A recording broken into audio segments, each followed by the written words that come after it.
বাবুই পাখিরে ডাকি বলিছে চড়াই, কুঁড়ে ঘরে থেকে করো শিল্পের বড়াই। আমি থাকি মহা সুখে অট্টালিকা পরে, তুমি কত কষ্ট পাও রোদ বৃষ্টি ঝড়ে।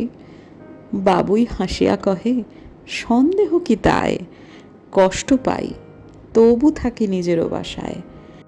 পাকা হোক তবু ভাই পরেরও বাসা, নিজে হাতে গড়া মোর কাঁচা ঘর খাসা। নমস্কার বন্ধুরা, নতুন শিলিগুড়ি ব্লগে আপনাদের সবাইকে স্বাগত জানাই। আমার কাশ্মীর সিরিজ শেষ হয়ে গেছে, এখন আবার সেই ঝিনুকের পুরনো সংসার, একটু ভালো একটু মন্দ, একটু গোছানো একটু অগোছালো, একটু প্ল্যান মাফিক অনেকটাই প্ল্যান মাফিক নয়, কিন্তু তবুও এটা আমার নিজের সংসার। কি প্রচণ্ড গরম পড়েছে। কালকে বিকেলবেলায় জল দিয়েছিলাম, তাও পুদিনা গাছটা কীরকম ঝামড়িয়ে পড়েছিল। সকালবেলায় উঠে সেটাকে একটুখানি ঠিকঠাক করে দিতে হলো। তারপর একটুখানি জল খাবার খেয়ে নেওয়া হলো। আজকে ডালিয়ার খিচুড়ি। আর এই যে দেখুন, আমার শ্বশুরমশাইকে হাজারবার বারণ করলেও তিনি শুনলেন না। তিনি নাতনির পাশে বসেছিলেন, হেলান দিয়ে সেই হেলানের মধ্যে একটুখানি টান পড়ে গেছিলো পর্দায়। সেটা না পড়েছে, কারণ মাথার ওপর পড়েনি, কিন্তু তারপর বলে না আমার জন্য পড়েছে, আমিই উঠে সেটাকে করব। এদিকে ছেলে আজ বাড়ি আছে। আমি ভাবতে পারছি না ছেলে যদি এই সময়টায় দেখতো তাহলে কি সাংঘাতিক ব্যাপারটাই না হতো। কিন্তু যাই হোক, বাবা ওরকম করে করাতে টুপুরার বাবা মিলে করলো। আমি বহুবার নিষেধ করার পরেও কিন্তু কোনো অসুবিধা হয়নি। তারপর টুপুরার আমি মিলে ধরে বাবাকে আবার বসিয়ে দিয়েছি। কাশ্মীরে কিন্তু ক্ষীর ভবানী মন্দির থেকে শুরু করে আরও অনেকগুলো জায়গায় আমরা গিয়েছিলাম, কিন্তু সেইগুলো না খুব একটা ব্লগের মধ্যে আমি রাখিনি। ক্ষীর ভবানী মন্দিরে যেখানে গেছিলাম তখন সেনাতে থই থই করছিল, সে সময়গুলো দেখানো যেত না। আর তাছাড়াও ব্লগটা হয়েছে বোধিসত্ত্ববাবুর ক্যামেরায়, সেটা কোয়ালিটিটা খুব একটা ভালো হয়নি, সেই জন্য আরও বেশি করে দেখায়নি। যাই হোক, আজকে ছাদে উপরে এলাম পদ্মগুলোকে দেখতে। যদিও কটা দিন কিন্তু ব্লগ থেকে আমি বিশ্রামই নিয়েছি, কারণ কাশ্মীর থেকে ফিরে আসার পর তো মাস দেড়েক কেটেই গেছে। আজকে অনেক দিন পর আবার এদিক দিয়ে পাহাড় দেখা যাচ্ছে, কি সুন্দর লাগছে। কাশ্মীরের ব্লগ তো শেষ হয়ে গেছে। কটা দিন ব্লগ খুব একটা বেশি কিছু করিও নি, ভালোই ছুটি কাটালাম। ওই ব্যাকআপ ব্লগ আর এই মুহূর্তে আমার মনে হচ্ছে না দরকার আছে। যখন ব্লগ করবার পরিস্থিতি থাকবে না তখন ব্লগ করবো না, কিন্তু ব্যাকআপ ব্লগ আর খুব একটা বেশি রাখিনি। সত্যি কথা, সত্যি খুব ভালো লেগেছে কদিন ভিডিওগুলো এডিট করে। আবার যেন ওই পুরোনো সময়ে ফেরত যাওয়া চলে গিয়েছিলাম। সারাদিন ধরে বিভিন্ন জায়গা থেকে, আমার একার ফোনে তো যে ব্লগ হয়েছে তা তো না, আমার হাজব্যান্ডের টুকুরে সবার ফোনেতেই ব্লগ হয়েছে। তা সেই সবগুলোকে কালেক্ট করা বা নতুন করে এডিট করা, একটা ব্লগ ছাড়া তো আর কোনোটাই এডিট করা ছিল না। তার মধ্যে একটা ব্লগ আমি বাদও দিয়েছি, সেটা মানে খুব ভালো কিছু ছিল না, মানে পিকচার কোয়ালিটি এত বেশি হেরফের হয়ে যাচ্ছিলো, সেটা বেশিরভাগটাই ছিল বোধিসত্ত্ববাবু ফোনে। তা এডিট করতে অসুবিধা হচ্ছিলো, সেটা অবশ্য এমন কিছু ব্লগ ছিলও না, তা যার ফলে ওটা বাদ দিয়েছি। কিন্তু সব মিলিয়ে মিশিয়ে সময়টা সত্যি আবার যেন পুরোনো দিনে ফেরত চলে যাওয়ার মতো অবস্থা হলো। তো আমাদের শিলিগুড়িতে এই মুহূর্তে অসম্ভব গরম পড়েছে, শুধু শিলিগুড়ি বলে নয়, সারা উত্তরবঙ্গেই। এবং আমাদের তো তবু যাই হোক ছাদেতে একটা শেড আছে টিনের, কিন্তু আমার মায়ের তো সেটা নেই। মা আমাকে বলছেন দিনহাটায় এত রোদ্দুর, সকালবেলায় উঠে মা ওই মার যেটুকু জলের কাজ করণীয় আর কি, সেটুকু করতে গিয়েই মা বুঝতে পারেন যে আজকে ট্যাঙ্কের জল ওই 9টা সাড়ে 9টার সময় মা যখন চানে যান তখন পর্যন্ত আর মানে হাত দেওয়ার মতো অবস্থায় থাকবেন না, যেটা এর আগে কোনো দিন উত্তরবঙ্গে অর্থাৎ দিনহাটায় আমার মাকে করতে হয়নি। আর মমিনাদি ওঠে একটু বেলায়, যার ফলে মা তখন কী করেছে, সমস্ত জলের বালতি ভরে রেখেছে। এবং তারপরে যখন সত্যি 9:30 বাজে, মার স্নানের সময় হয়, তখন মা ওই ভরা বালতি থেকে বাথরুমের আধ বালতি জল অন্য জায়গায় ট্রান্সফার করে নিয়ে আধ বালতি জলে শুধু ট্যাপ থেকে জল দিয়েছে, তাতেই এত গরম হয়ে গেছে। অর্থাৎ আধ বালতি কিন্তু ঠান্ডা জল ছিলই, যেটা মা একেবারে অনেক সকালবেলা ভরে রেখেছে। সব মিলিয়ে মা চান করেছে, মানে গিজারের কোনো প্রয়োজনই নেই। শুধু তাই না, এত গরম যে শুধু ট্যাঙ্কের জল দিয়ে চান করলে মানুষ পুড়ে যাবে, এত গরম। আজকে আমাদের বাড়িতে শনিবার, আমাদের বাড়িতে রান্না হয়েছে। আমি বলে দিয়েছি যে আজকে এখন এই মুহূর্তে বিকেল চলে এসেছে প্রায়, তবে বাজে মোটামুটি 4:30 বেশি, প্রায় 5টার কাছাকাছি। কিন্তু যখন ছিল তখন আমার দোতলার রান্নাঘরটা খুব গরম, আর একতলার রান্নাঘরটা তুলনামূলক অনেকটা ঠান্ডা। এক তো হচ্ছে সেখানে পুরোপুরি পার্মানেন্ট কোনো দরজা নেই, আর ওই আমার শ্বশুরমশাই সারাক্ষণ খাবার জায়গাটাতে ফ্যান চালিয়ে রাখলে আর কোনোদিন অতটা কষ্ট হয় না। তা আমি বলেছি ওপর নিচে মিলিয়ে আজকে রান্না হবে, যত কম মানুষকে রান্নাঘরে রাখা যায়। মেশিনে সমস্ত জামাকাপড় কাচা হয়েছে, যাতে করে মামুনিকে বেশিক্ষণ না কাজ করতে হয়। কারণ এভাবে না ভাবলে সত্যি হবে না। তাতেও মানে এদের মুখের চোখের অবস্থা সত্যি সত্যি শোচনীয়।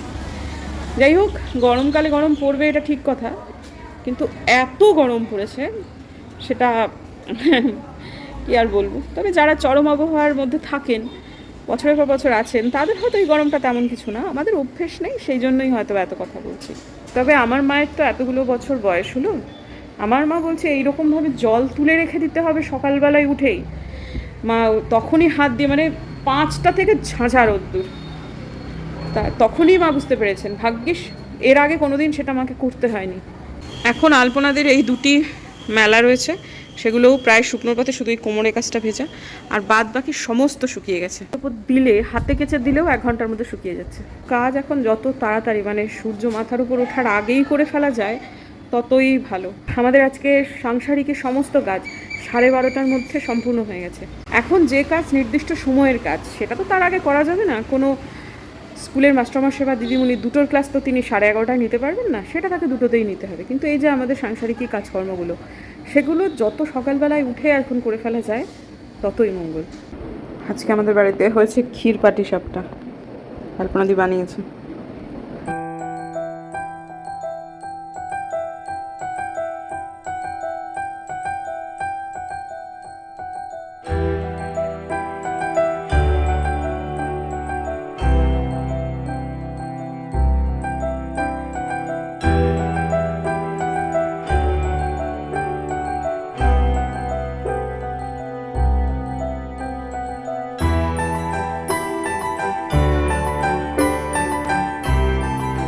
আমার আজকে ঠাকুর ঘরের এখানে মাসকাবারি গোছানোর দিন। গোপালের জন্য ওই খেজুরটা নিয়ে আসা হয়েছে, সেগুলোকে জায়গা মতো ভরবো।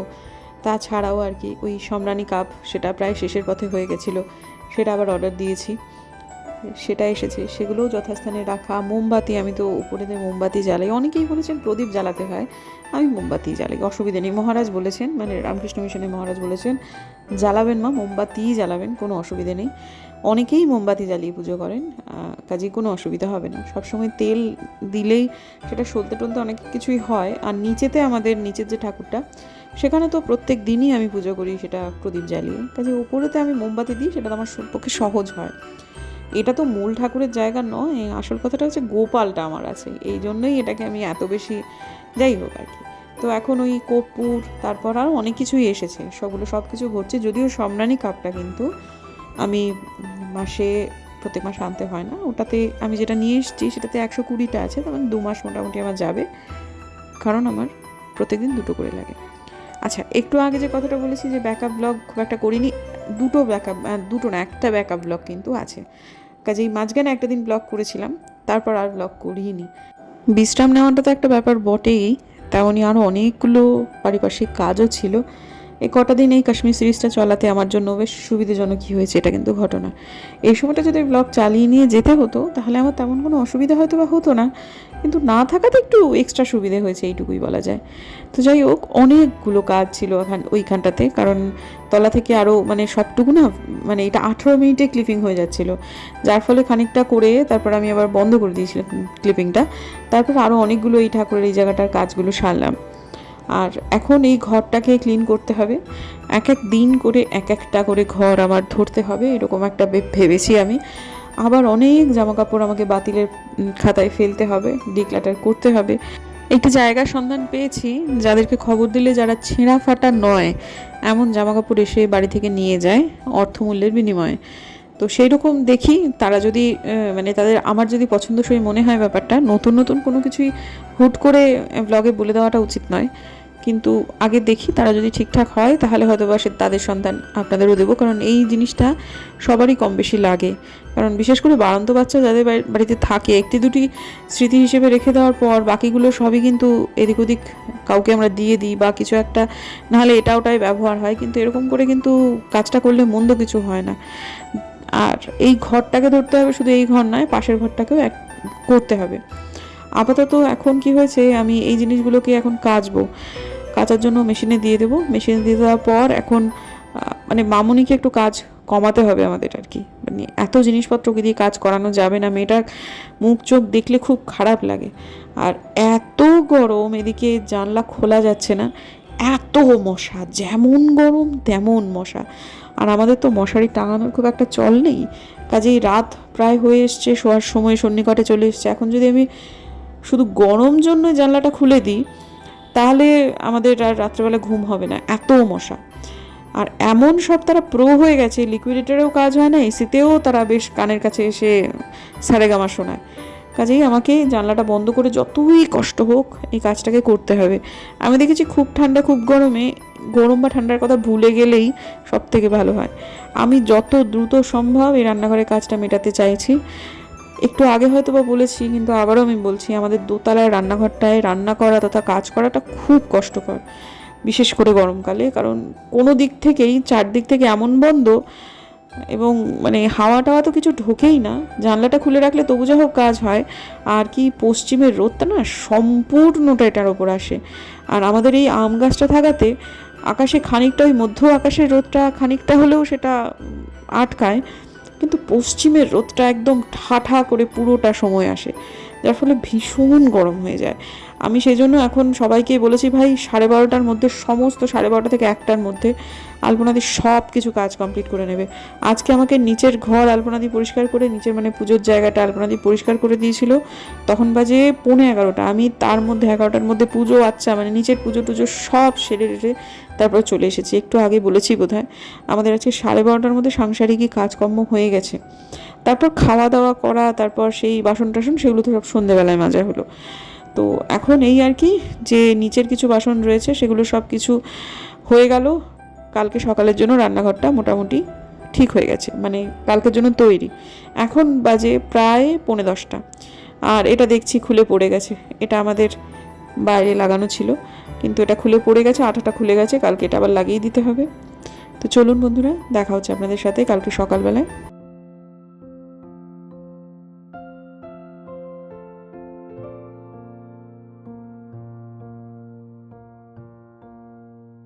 আজকে আমাদের বাড়িতে এই কচুটা রান্না হবে।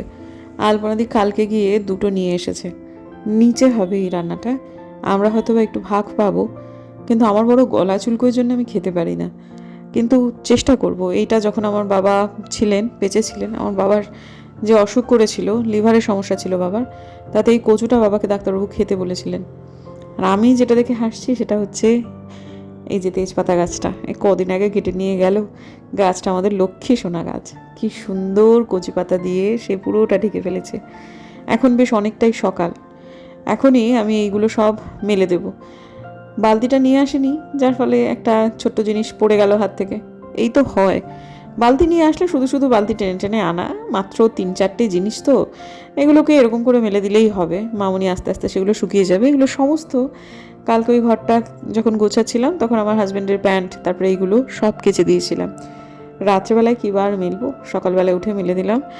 জ্যাকেটটা দেখুন, এই কিছুদিন আগে পর্যন্ত কালিম্পংয়ে এক পশলা বৃষ্টি পড়লেই কেমন একটা ঠান্ডা পড়ে যেত, কিন্তু এখন কালিম্পংয়েও শিলিগুড়ির মতোই গরম। কালিম্পংয়ের হোটেলগুলোতে, ছোটো ছোটো হোটেলগুলোতেও এখন এসি, ফ্যান, এগুলো সব লাগানো হচ্ছে। তো কাজেই এখন কালিম্পংয়ে এত গরম, খুব শিগগিরই আর কালিম্পংয়ে এটা তাকে নিয়ে যেতে হবে না, তাই ভাবছি এটাকে তুলে দেবো। দেওয়ার আগে একটুখানি কেচে রেখে দিলাম। তো ঠিক আছে, এই যে অনেকগুলো ওই কী বলে সূর্যমুখীর বীজ আমার মেয়ে আমাকে দিয়েছিল, সেগুলোকে লাগানো হয়েছে। কয়েকটা বারান্দায় নিয়ে যাব, জানি না কতটা ভালো হবে, 2-3টে নিয়ে যাব ভাবছি।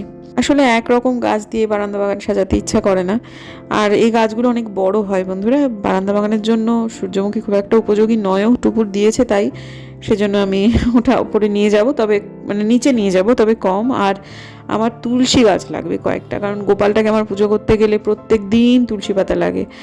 আর টবের গাছে কত কতই আর তুলসী পাতা হয়, সেই জন্যই আর কি আমার 2টো তুলসী গাছ লাগে, যাতে করে অল্টারনেট ডেতে আমি তুলতে পারি। তো এখন এলাম একটুখানি হাঁপ ধরাতে, ঘাম ঝরাতে। মোটামুটি আধ ঘন্টা খুব সে হেঁটে টেটে নিলাম। নেওয়ার পর এরকম করে ঘাম ঝরিয়ে নিজেকে দেখে বেশ ভালোই লাগছে। যখন ট্রেডমিলে চড়ি তখন একটা টার্গেট মাথায় থাকে, তারপর সেটা যখন পূর্ণ হয় তখন খুব আনন্দ হয়। রৌদ্রকরজ্জ্বল দিন হলে একটা জিনিস হয়, যে পিকচার কোয়ালিটি দারুণ হয়। আবার এই যে পাখির জায়গাটাকে এটা ফিল করতে হবে, তারা সব এসে খেটে গেছে। আর এখান থেকে আমি আজকে আমার সাদা চাপাটাকে সরিয়ে দিয়েছি, অনেকদিন থেকে সরাবো ভেবেছিলাম, কিন্তু আজকে সরিয়ে দেওয়া হয়েছে। কালকে ওটাকে নিচেতে বুনে দেওয়া হবে। এই জায়গায় নতুন একটা জবা গাছি আমি আনবো, এখানে একটা আনবো, এখানে একটা আনবো, দুটো আলাদা আলাদা।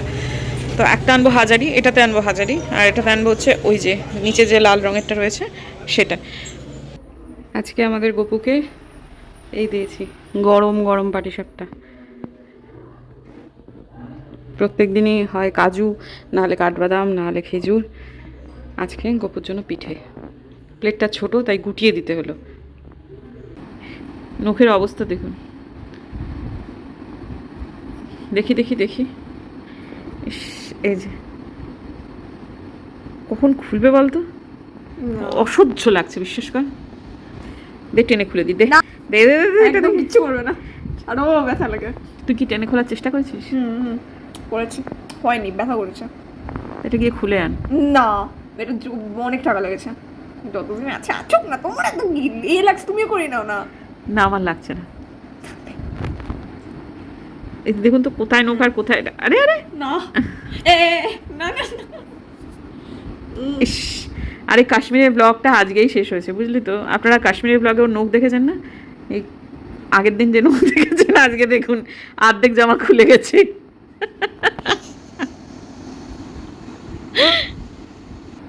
ঠিকঠাক বাংলাটা বল না। খারাপই তো পাবে, দুঃখ পাবে। খারাপ লাগবে, খারাপ পাবে।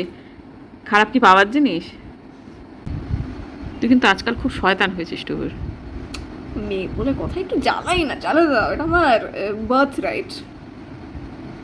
ঠিক আছে, নতুন নতুন নতুন নতুন তোমার আইডিয়া কিরকম আছে মাকে হাড় জ্বালানোর? না, এতক্ষণ আমরা ভূতের গল্প হলো, তাই না মাম্মা? কতটা সত্যি? না না সত্যি। 100% তোমার প্রতি বিশ্বাস, আমার এত বিশ্বাস। না না দেখুন, চুলগুলো কিছুতেই বাঁধে না, কখনোই বাঁধে না। কেটে দেবো, কি চিন্তা করছো? আমার আমার বড় চুল একদম সহ্য হয় না, এতটুকু করে দেবো। লোকে বলছে কেটো না, বড় চুলের প্রতি অন্য লোকের বেশি প্রেম, আমার থেকে বেশি। আমার চুল আমি কেটে দেবো, আমার হচ্ছে না। হ্যাঁ, লোকেটা কে জানেন তো? তার মা। না, তাহলে কে বলছে? তোর বয়ফ্রেন্ড? থাক, কে বলছে তাকে বল। দেখো আমি এতটাই ইনডিসাইসিভ, আমি ছবি নিয়ে আমার অনেক বন্ধুকে জিজ্ঞাসা করেছিলাম একটা পোল নিয়ে, যে যতজন বেশি জন যারা যারা বলবে যে কীরকম কাটবো, ছোট লম্বা রাখবো না কেটে দেবো, বেশিরভাগ জনই বলেছে রাখ। আমি আমি কেন শুনবো? আমি কেটে দেবো। তাহলে পোলটা নিলি কেন? আরে দূর, যাতে দেখি যদি কিছু আমার মতো একটু, মানে এই আশায় যে সবাই বলবে চুল কেটে দে, তাই বল। আমিও বলছি চুলটা রাখ, আর তা নইলে বয়েস কাট করে দে। না কোনোটাই না, এতটুকু হয়ে যাবে, যাতে কিছুটা চুল একটু স্টাইল করার জন্য থাকে। স্টাইল কি একটু এদিক ওদিক, যাই হোক। আমি কিন্তু যে কথাটা বলেছি, ঘটনাটা বলেছি, সেটা কিন্তু সত্যি। আরে বলছি তো 100% বিশ্বাস। তোমার আমার প্রতি বিশ্বাস না থাকলে আমি কি করবো? আমার 100%, 100% বিশ্বাস। যারা একটু করে রাগের কথা শুনেছে এখন বুঝতে পারছেন তো, অ্যাডাল্ট হওয়ার পর হ্যাঁ কিরকম পাজি হয়েছে, কথায় বার্তায় বদমাইশ হয়েছে। যাক, তুমি ভাই দুনিয়াদার হয়েছো, এবার বাইরে চলে যাবে। যখন গোত্তা খাবে তখন এসে করে কাঁদবে। কিরকম শয়তান কথাবার্তা বাচ্চা, এইবার ধরে মারবো, দাঁড়া দাঁড়া দাঁড়া দাঁড়া, এরকম করে এরম করে এরম করে আমি মারতে পারি না, জানেন তো। দিদা আমাকে খেলাতো, তুই জানিস তুই পেটে কোথায় ছিলিস তখন? আগের জন্য তখন বুড়ি নিজেই বলতো। হ্যাঁ, আমি কিন্তু বদমাস, মেয়ে কোথাকার বদমাস। বাবা গায়ে কি শক্তি রে! খুব শয়তান হয়েছে বন্ধুরা, খুব পাজি হয়েছে আজকাল। তোর বাপের আশকারে তুই এত বদ হয়েছিস আজকাল। এর দূষণ মুখ খাবে চাপাচ্ছে। পাজি পাজি বাবা, ও কি ব্যথা দিল ভগবান! কি লাগলো হাতে? এতগুলো আংটি কিনে দিয়েছি, নিজেই নিজের ইয়েতে ইয়ে করেছি না। খুব পাজি হয়েছে। চলুন বন্ধুরা, আজকের দিনের ব্লগটাকে বিদায় করি। আজকের দিনের ব্লগটাকে শেষ করি। কি বলবো জানো, দুদিন ধরে একটা ব্লগ চলছে, কালকে থেকে আবার রেগুলার ব্লগ করবো, রোজের মতো এরকম করি। আমার মেয়েটা বড় হয়েছে, শয়তান হয়েছে, পা ঝাড়া হয়েছে, এই সবগুলো হয়েছে। যাই হোক, ঠিক আছে, চলুন কালকে থেকে আবার রেগুলার ব্লগ যেরকম আসে সেরকমভাবেই আসবে। দেখা হচ্ছে কালকের নতুন ব্লগে। যদি আমার ভিডিও ভালো লাগে সাবস্ক্রাইব করবেন, পাশের নোটিফিকেশন বেলটাকে অন করবেন যাতে ভিডিও দিলেই নোটিফিকেশন চলে যায় আপনাদের। দেখা হচ্ছে আগামীকাল, ততক্ষণ